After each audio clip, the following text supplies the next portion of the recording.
Scene 1, shot 3, take 1. Working with the Blaze team, I always have a group of girls to rejoice with or to go through tough times with, so it was always very enjoyable for me. I learned a lot of life lessons while working as a team. Communication,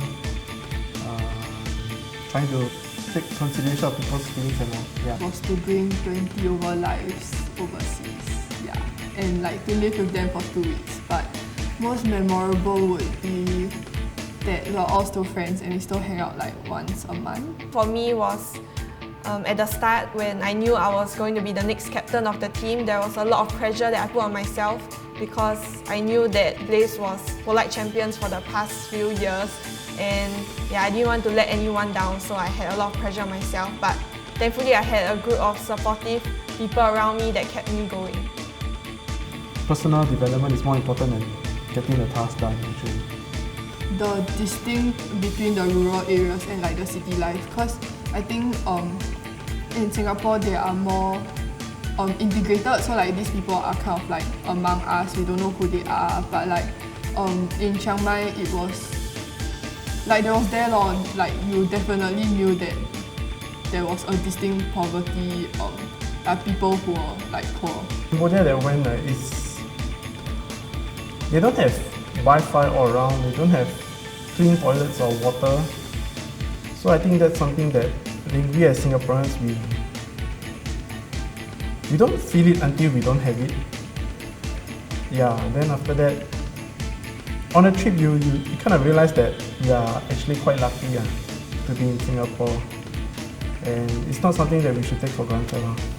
Funny enough, I'd actually say that this is my life-changing experience. You see, when I was young, I wasn't really the hardworking type.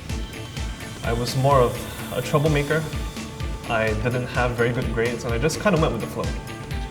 I ended up graduating from secondary school feeling quite dissatisfied.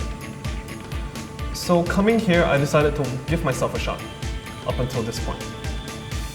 I've managed to meet so many people, I've managed to make so many new connections, I've had all kinds of different paths open up for me. And to me, it finally feels like I'm on an adventure, which is something that will probably stick with me for as long as I live.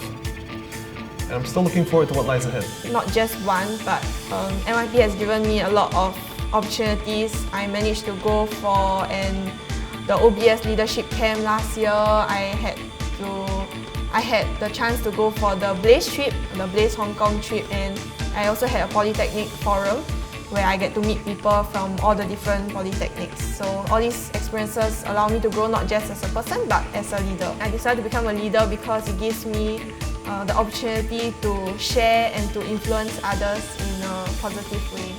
For me, being a leader is like passing down, taking care of the people below you and passing down the knowledge that you've had. Working in a team, I get to see everyone's work styles, the way they do things, many different perspectives from different people. I get to see their different skill sets, and just looking at it from a larger perspective, I get to add it to my own skill set, which helps me in the future.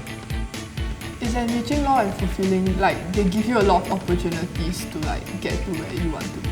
Because there are many different people here who would support you, staff, lecturers, and many different opportunities that would boost you every step of the way.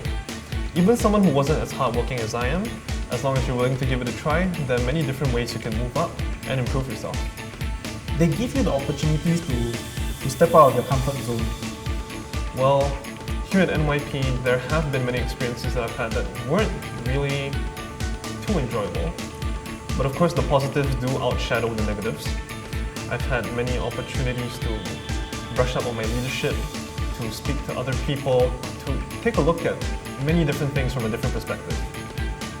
And just that in and of itself, I feel it's invaluable when I probably graduate to enter the workforce or after I finish serving in the military. That would be my coach, my touch coach, Terrence. Yeah, because he's really humble even though he's so good and he cares about all of us, not just on the field but off the field as well. Yay! 2 hours! To smile and talk at the same time.